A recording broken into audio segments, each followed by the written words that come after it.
Yo, what's up? Welcome to OK Beast's Day 1 PAX Conversations. Yeah. We're here chilling at PAX East. We got Alex Van Aken. Moises is somewhere chilling out in the ether. But we want to do these sort of end of day recaps to kind of talk about what we've played during the show. If you're unfamiliar with PAX, PAX is essentially a video game show where people go to and play video games. Yeah. Simple as that. We played some games. We played some video games, and we're going to talk about them. You played more than me, I think. I played quite a few video games. Okay. And so, Alex, I'm going to start with you. What's the first game you played? So I started my day off 9 a.m. I headed over to a hotel near the convention center and played Crash Team Racing Nitro-fueled. I keep on to call it Nitro Refueled. Oh yeah, because it's like a remake. That's like the easy remake title, but no, it's Crash Team Racing Nitro-fueled. And it's a combination. It's a reimagining of Crash Team Racing that combines Crash Team Racing, the original, and Crash Nitro Kart. Yes. Okay. Yes. Yeah. It combines those. First of all, the fidelity of that game is insane. Like I was scrolling through the footage that we're using for this, and I was looking at just like the fidelity of the fur on the polar bears. Like I was pretty impressed, like what they were rendering in the engine. Because I believe during the previous Crash remake they called it Fur K. Yeah. So it seems like they're rendering the same Fur technology. K is for real. Yeah. Okay. Sick. Yeah. But it looks great. So the whole thing with this, there's like 31 tracks. There's over 15 characters. There's one character, I can't remember the exact character, is being brought on, and they're going to have like a hovercraft. And I'm sure there's probably Crash Team Racing fans yelling at me. Yeah. But that was a detail that I heard like on the way out the door. So, but the game is awesome. The whole thing is like them reimagining the Crash Team Racing series, which I'm kind of like a stranger to. Like I played it at a friend's house a couple times on PS1 back in the day, and that was about it. And so it took some getting used to, like the controls and stuff, and remembering like how to drift and how to boost and how to jump and all that stuff. But it felt really, really good. They have a cool thing where you can, I believe in the full game, we'll be able to toggle between classic music and then the remix, like not like remastered music. Yeah. They're not necessarily it's not like remixes. Okay, no, not remixes, but just like there are parts of tracks that get remixed. Like gotcha. So their whole thing with this game is like reimagining and like breathing life into tracks that, you know, previously were just like the example they said there was like in the original there was like a dragon mine of sorts, and they were like, well, this just kind of looks like a mine that you're racing through. Like let's spiff it up and kind of make it more thematic, and like they were talking about adding like fishing villages to like certain maps like where previously there was nothing, and just all sorts of like kind of filling the world out with lore. And like we played on a map, the pyramid map, and in the background apparently there are like tigers like slapping hunters and like all sorts of weird like like they character added details stuff. Yeah, exactly. Okay. One of those details though, they said, I didn't see this, but apparently in the polar map, the ice map, if you drive around the track, there's a part where there's like a polar bear DJ, and as you drive around that part of the track, the song gets remixed. And so like as you're drifting past the polar bear, the music changes into a remix. They said there's other areas where you'll hit up a pirate ship, and if you go to the right of the pirate ship, it'll suddenly the music will turn into like a pirate themed as you like go through that little part of the map. So like lots of little details. I went from not interested at all to like day one after my appointment with it. I played 4 maps. I could probably tell you what I played, the maps, if I have it here. I don't have it here, but I played the sewer map, I played the pyramids, I played like the clock tower, and then I played they have actually a new map that's kind of inspired by Rainbow Road, like the new Rainbow. It reminds me a lot of the new Rainbow Road and Mario Kart 8 Deluxe. I think it's better than Rainbow Road, but it's kind of like similar. I mean, anything's better than Rainbow Road. Yeah, so that makes sense. Yeah.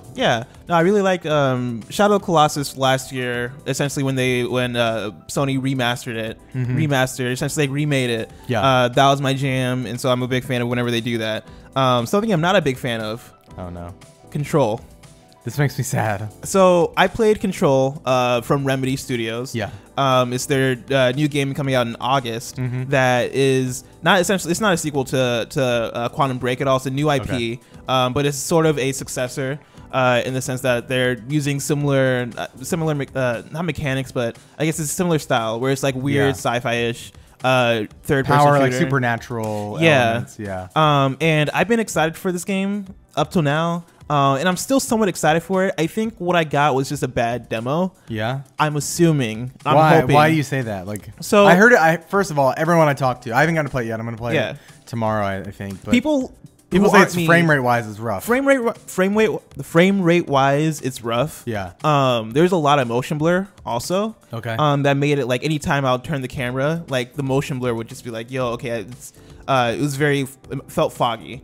And like even I didn't have a problem with the motion blur in Uncharted. Yeah. Motion blur in Control in this demo seemed way too much, which I wasn't feeling. And then yeah, there's the frame rate stuff, and then there's the fact that like in the demo, I feel like to make a good demo, you kind of have to, I don't know, make like a goal, like make kind of make the aim You need to clear. design it itself to be like Be interesting, or yeah. like provide context of like either story or gameplay start and an context, end. a start Yeah. and end, or at least something, right?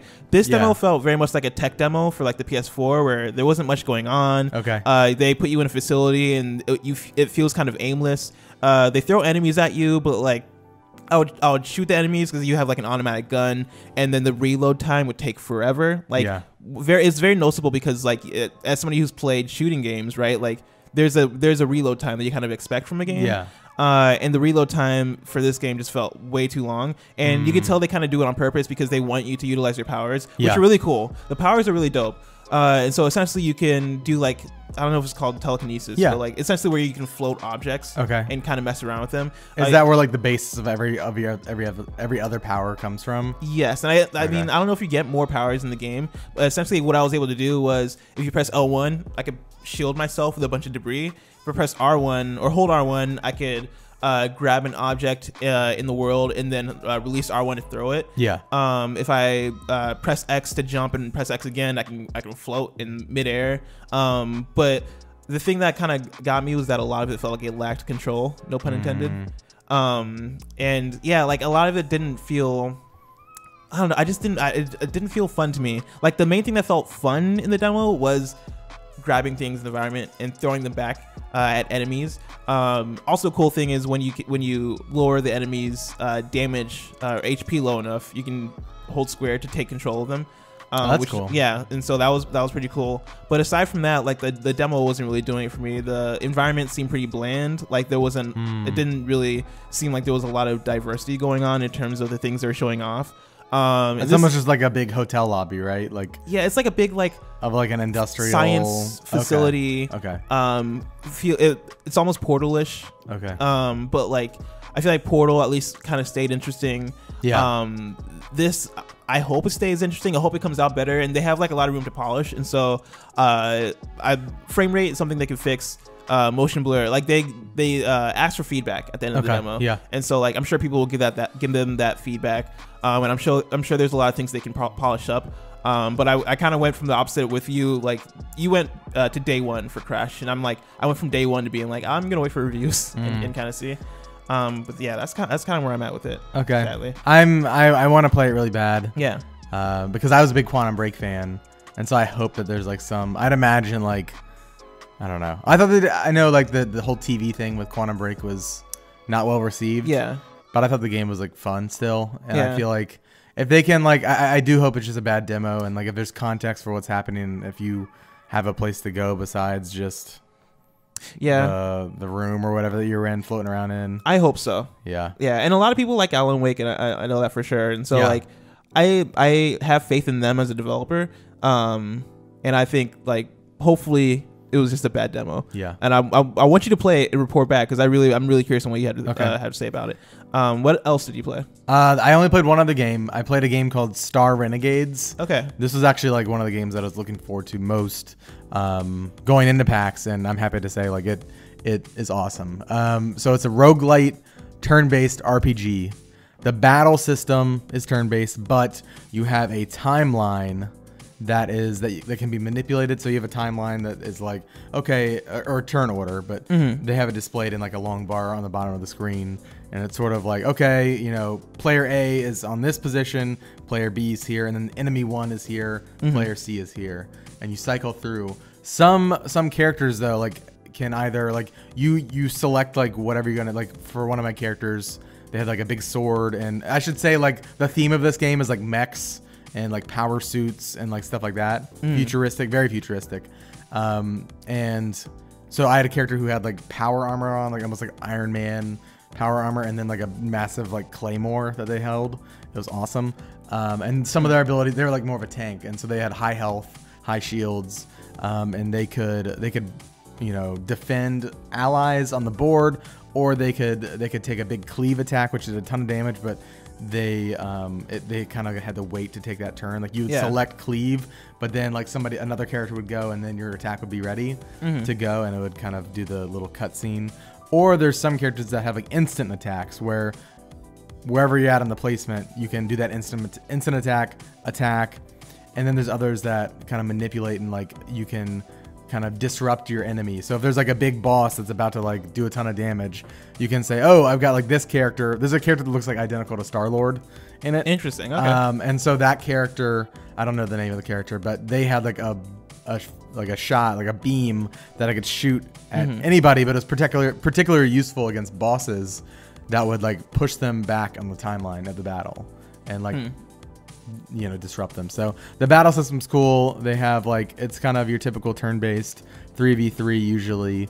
You're leveling up characters as you go. You collect new equipment and mods. Like one of my characters was like a shield, like they would put a shield on themselves, and I found a mod that allowed them to whatever, like 50% of whatever they did to themselves also applied to their teammates. So suddenly their self shield went to a team shield, which is cool. Like there's mods like that, and you're picking up equipment, and it's cool. It wasn't in my demo, but there is apparently going to be like some sort of like resting / camping system.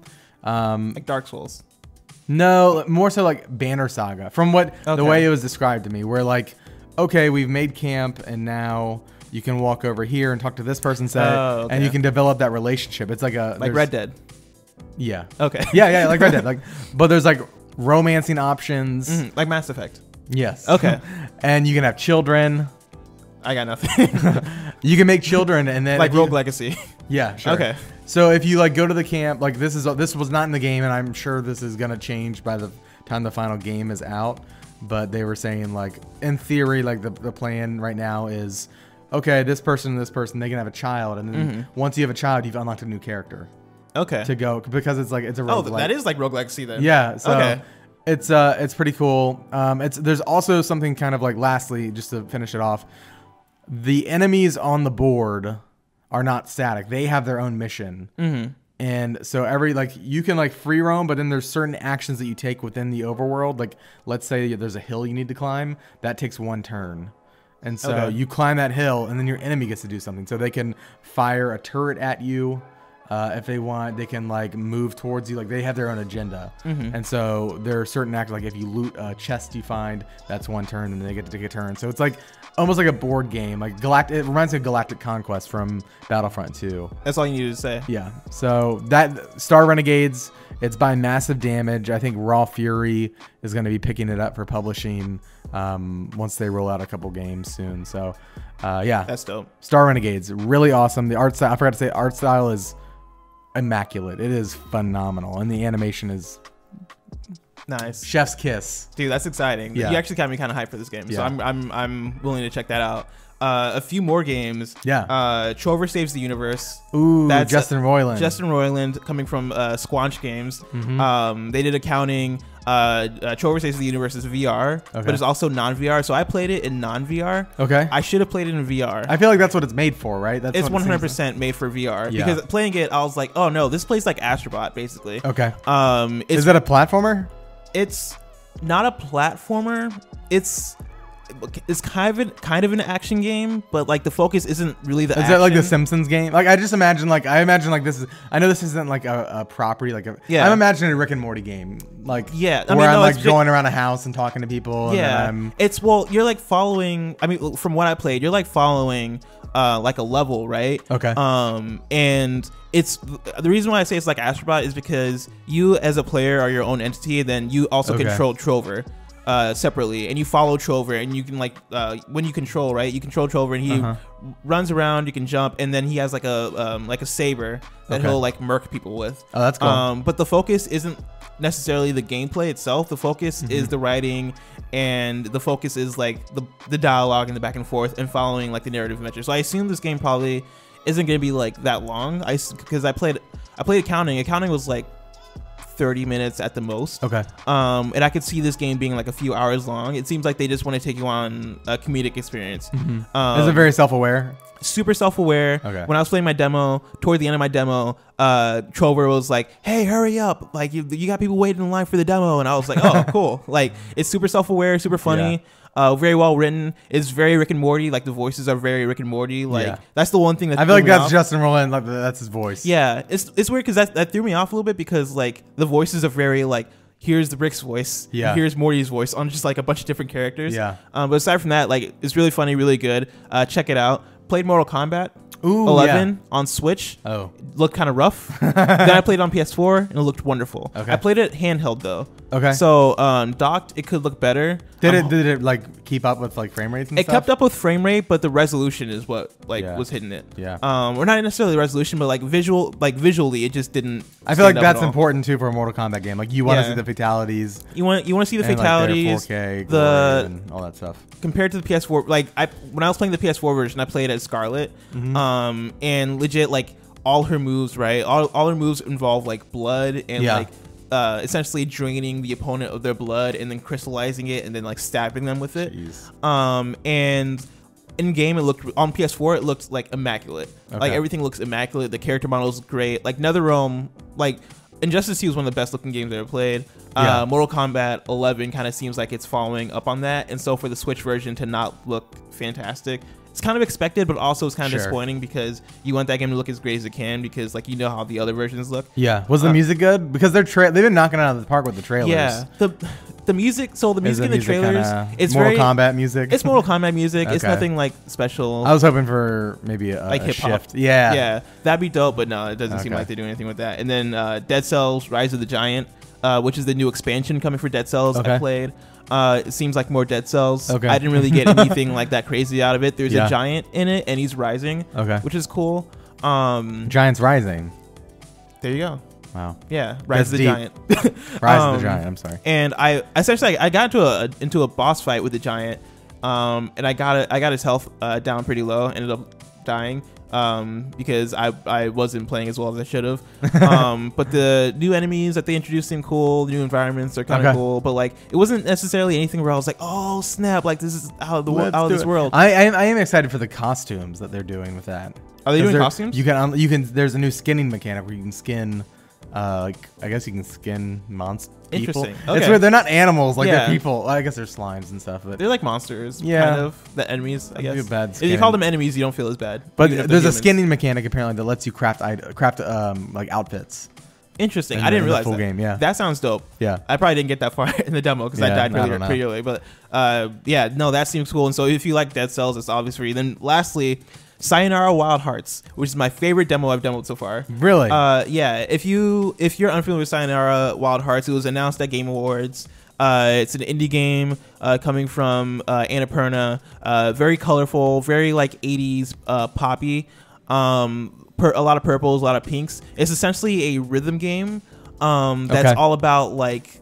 It's all about dancing and battling and like I love those things. Being on motorcycles, and the way they kind of pitch dangerous. it. Yeah, I have their card. Maybe I don't think I have it immediately on me. But essentially, their card was like, Sayonara Wild Hearts is gonna be the first like pop album video game, and it's like, as that sounds corny, but playing it, I was like, I get it. This is dope.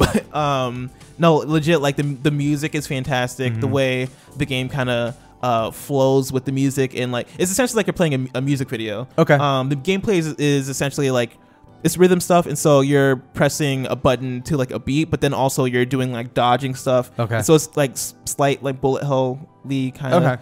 Okay. Really fun, really cool. It's more, I describe it as like an experience.